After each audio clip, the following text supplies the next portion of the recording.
Hello, everyone, and welcome to the new episode on astrology. In the last episode, we saw how people view astrologers and astrology, and people ask questions and doubt about astrology. In this podcast, I would like to give my listeners a small view about the astrological process, why certain deviations are found, and how does all of this happen.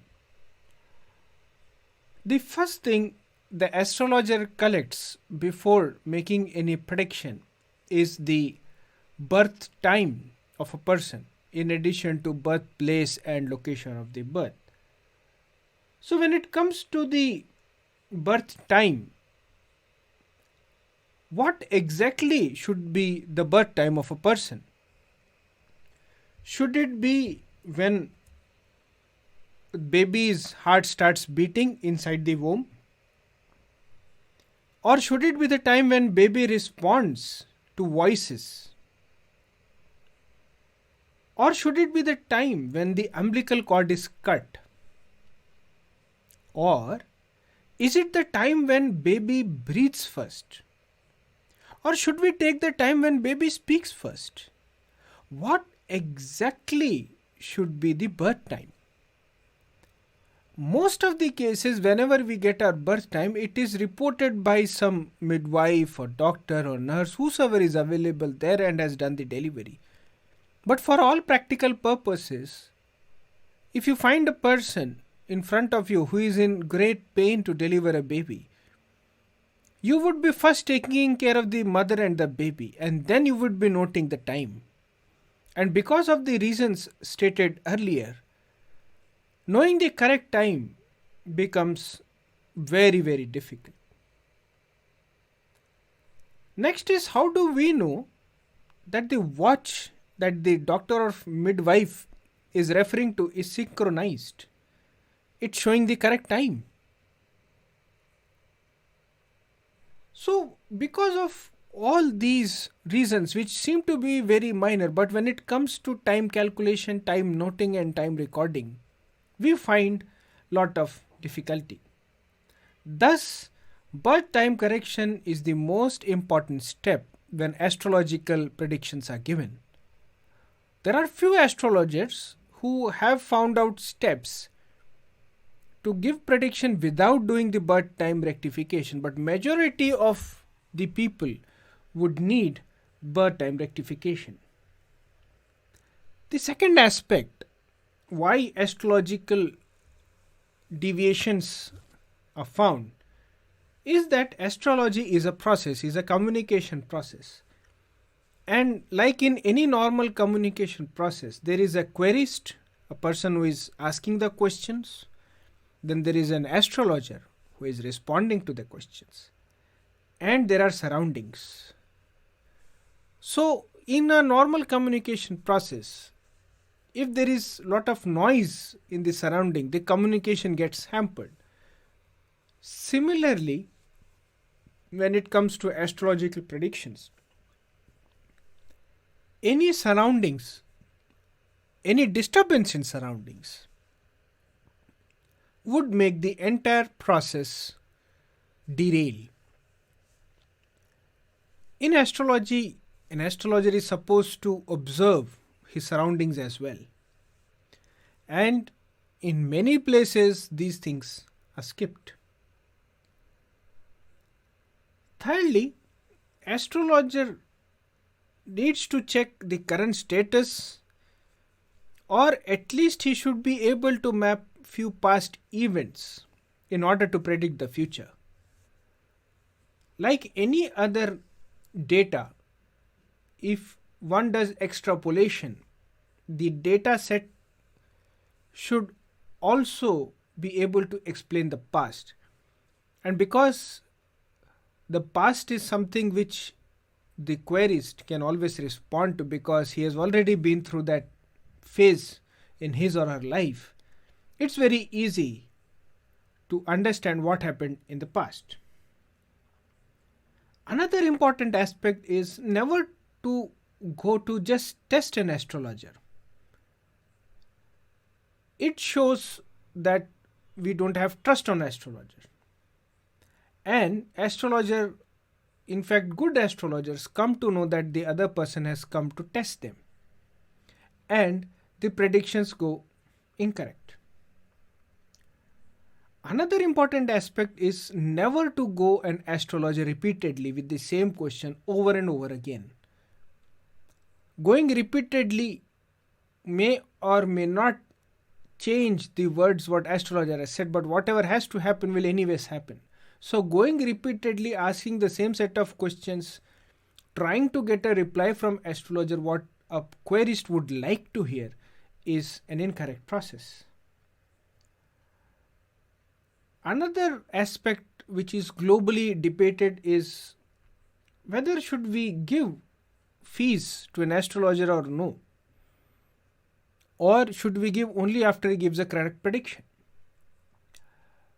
My view on this is that a person goes to astrologer to solve his problem. A person goes to doctor to get his or her disease checked. A person goes to lawyer to seek help. A person goes to a car mechanic to get his vehicle repaired.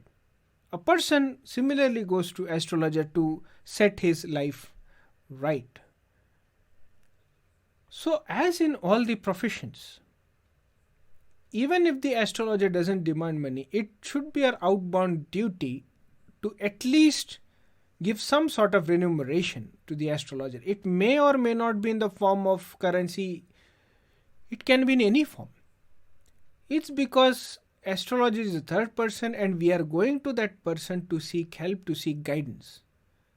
And they take their valuable time out, they take a lot of efforts to see the charts, understand it, discuss it, and lot of times counsel also, and then the solution is arrived at. So the astrologer does deserve some sort of remuneration. Another important aspect why predictions go wrong is a lot of pirated softwares are circulated in market. People don't pay outright for the good softwares and they don't try to get the correct ones. They work on the pirated versions which may or may not show correct results. And like any other software, the ability of a software to work depends on who designed it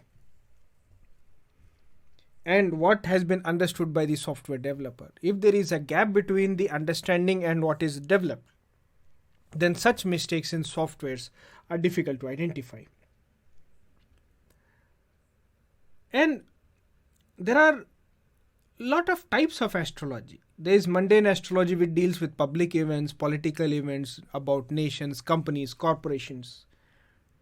Then there is an astrology subject which deals with medical science, health, family.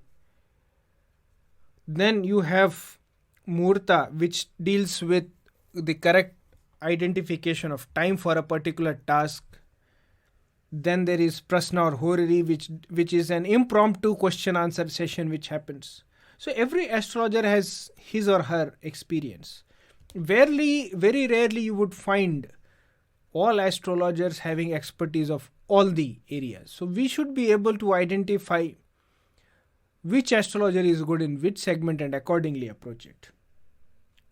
Another aspect is about remedies, which I will not speak too much about in this podcast, but whether remedies are working, whether it is sattvic or rajasic or tamasic, depending on what remedy has been given, accordingly they work. A person should never go for an exact date or time for an event because it hardly makes a difference.